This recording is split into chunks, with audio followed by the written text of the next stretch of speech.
ভিন্ন স্বাদে ধনেপাতার আচার নিয়ে হাজির হলাম। তো এখানে লাগবে বেশ কিছুটা ধনেপাতা। এরপর একটা কড়াইয়ে ভাজা মশলা রেডি করে নিতে হবে। তার জন্য নিতে হবে ধনে, জিরে আর মৌরি। ভালো করে ভেজে গুঁড়ো করে নিতে হবে।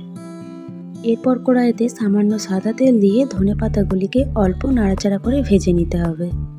ধনেপাতাগুলি ভেজে নেওয়ার পর যখন ঠান্ডা হয়ে যাবে, একটি মিক্সির জারেতে পেস্ট করে নিতে হবে।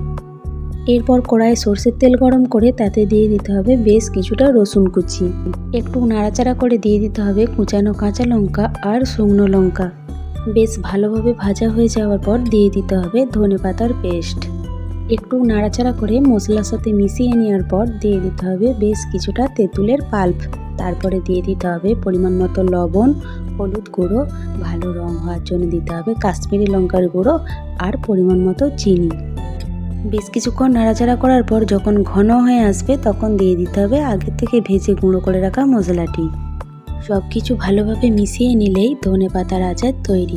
তো বন্ধুরা, এটা বানানো যতটা সহজ, খেতেও কিন্তু ফাটাফাটি লাগে। এইভাবে ধনেপাতার আচার বানালে দীর্ঘদিন পর্যন্ত ভালো থাকে।